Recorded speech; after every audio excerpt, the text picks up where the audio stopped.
जय श्री कृष्णा। प्रणाम भक्तजनों। आज मैं मार्गशीर्ष मास महात्म्य के अध्याय 22 की कथा लेकर आई हूँ। इसे सुनने मात्र से भगवान की कृपा बनी रहती है और सभी मनोकामनाएं पूर्ण होती है। श्री भगवान कहने लगे, जो मनुष्य दिव्य वस्त्र और विभिन्न प्रकार के फल अर्पित करता है, वह वस्त्र में धागों की संख्या के अनुसार दीर्घ काल तक स्वर्ग में रहता है। जो मुझे स्वर्ण और रत्नों के आभूषण अर्पित करता है, वह 7 कल्प तक मेरी गोद में रहता है।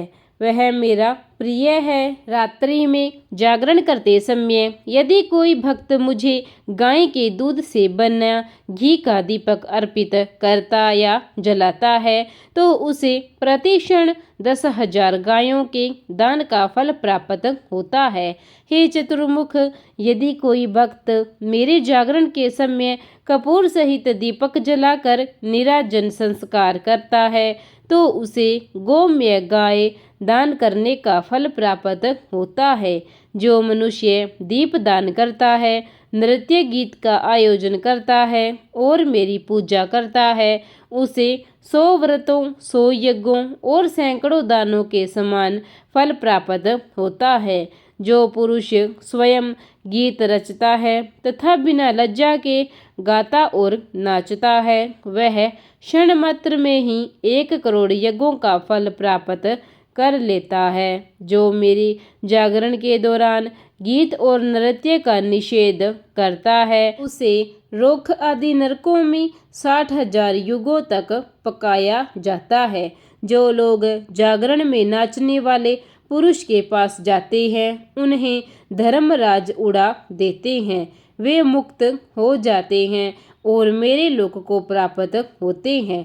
जो व्यक्ति जागरण के समय नाचने वाले व्यक्ति का उपहास करता है, वह नरक में गिरता है और वहां 14 इंद्रों तक वास करता है। जो व्यक्ति मेरे जागरण के दौरान भक्ति पूर्वक पुराण पढ़ता है, वह उतने ही युगों तक मेरे सानिध्य में रहता है जितने श्लोक पढ़े गए हैं। विद्वानों ने परिक्रमा का जो फल बताया है, वह 4 करोड़ यज्ञों से भी नहीं मिलता।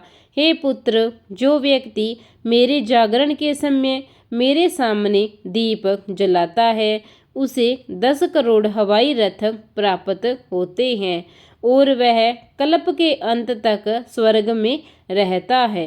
जो मनुष्य मेरी जागरण के समय मेरी बाल्यावस्था की कथाओं जैसे भागवत के 10वें स्कंद में उसे पढ़ता है, वह हजारों करोड़ों युगों तक श्वेत द्वीप में निवास करता है। इसलिए जागरण शुक्ल पक्ष और कृष्ण पक्ष दोनों में किया जाना चाहिए। जो रात्रि में पवित्र जागरण के दौरान भगवत गीता या 1000 नाम अर्थात विष्णु के सहस्त्र नाम को पढ़ता है, उसे वेदों और पुराणों में वर्णित लाभ प्राप्त होता है।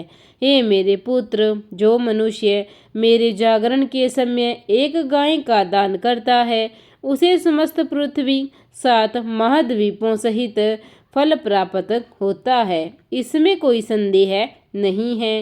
हे मेरे पुत्र, पृथ्वी पर सबसे बड़ा पुण्य कर्म द्वादशी के दिन जागरण करना है। यह तीनों लोकों में सुप्रसिद्ध है।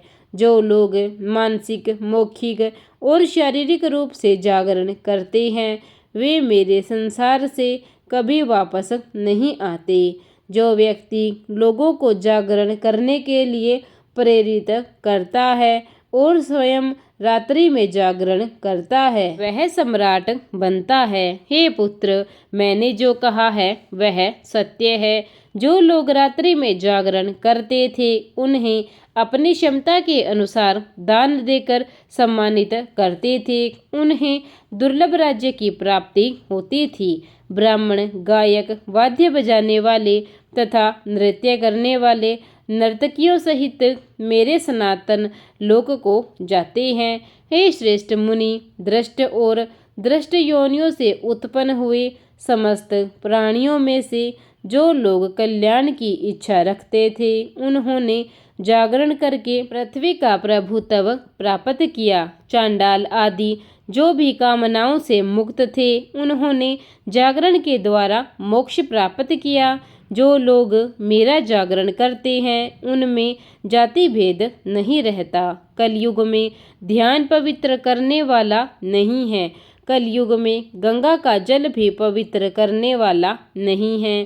कलयुग में मेरे जागरण को छोड़कर कोई भी जप पवित्र करने वाला नहीं है।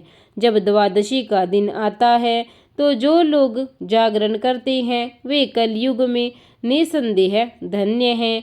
उन्होंने अपना कर्तव्य पूरा कर लिया है। इस मनुष्य लोक में किसी भी मनुष्य को द्वादशी के व्रत का विरोध नहीं करना चाहिए, अन्यथा वह अपने परिवार की पिछली तथा भावी पीढ़ियों को अवश्य ही नरक में डाल देगा। यदि अनेक पुत्र उत्पन्न हो तो क्या लाभ, एक ही पुत्र होना अच्छा है जो सद्गुणों से युक्त हो तथा जो द्वादशी के दिन जागरण करके सभी पितरों का उद्धार कर दे।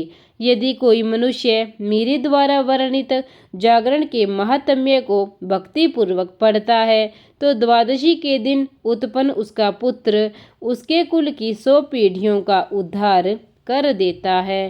हे पुत्र, यदि जागरण का अनुष्ठान किया जाए तो निषिद्ध स्त्रियों के पास जाने का पाप और निषिद्ध भोजन करने का पाप नष्ट हो जाता है। हे चतुर्मुख, यदि द्वादशी के दिन रात्रि में जागरण किया जाए तो अनजाने में किया गया पाप, जानबूझकर किया गया पाप, पूर्व जन्म में किया गया पाप तथा इस जन्म में किया गया पाप, ये सब नष्ट हो जाते हैं। उसके सारे कार्य सिद्ध हो जाते हैं। उनके द्वारा सोची गई प्रत्येक बात सिद्ध हो जाती है। केवल द्वादशी के दिन जागरण करने से ही मनुष्य मोक्ष प्राप्त करता है। द्वादशी से जो लाभ प्राप्त होता है वह कलयुग में कुरुक्षेत्र या प्रयाग में रहने वाले लोगों को नहीं मिलता। जो लोग वहाँ रहते हैं उन्हें यह महानता प्राप्त नहीं होती। हे पुत्र, न तो 1000 अश्वमेघ यज्ञों से और न ही 1 करोड़ तीर्थों में स्नान करने से वह फल प्राप्त होता है जो द्वादशी के दिन जागरण करने से मिलता है। जो व्यक्ति द्वादशी महात्म्य को पढ़ता या सुनता है वह शाश्वत स्थान को प्राप्त करता है। वह सभी पापों से मुक्त और शुद्ध हो जाता है। सभी दृष्ट ग्रह उसके प्रति सदैव सौम्य रहते हैं। उसे अपनी संतान से कभी वियोग नहीं होता। इसका कारण द्वादशी है। जो मनुष्य सदैव मेरी महिमा में रुचि रखता है उसे कभी कोई दुर्घटना नहीं होती। युद्ध में तथा राज परिवार में वह सदैव विजयी होता है। उसका मन सदैव पुण्य की ओर उन्मुख रहेगा। उसकी मेरी भक्ति अशुद्धियों से रहित होगी। द्वादशी की भक्ति के फल स्वरूप उस मनुष्य को कोई पाप छू नहीं सकेगा। जो व्यक्ति जागरण करता है वह कभी भूत नहीं बनता। जो एकादशी नहीं करता उसे परलोक में कभी अच्छी स्थिति नहीं मिलती। इसलिए कलयुग में हर संभव प्रयास करके उस दिन का पालन करना चाहिए। इसी प्रकार मार्गशीर्ष मास महात्म्य के अध्याय 22 का यही समापन होता है। प्रेम से बोलिए जय श्री कृष्णा।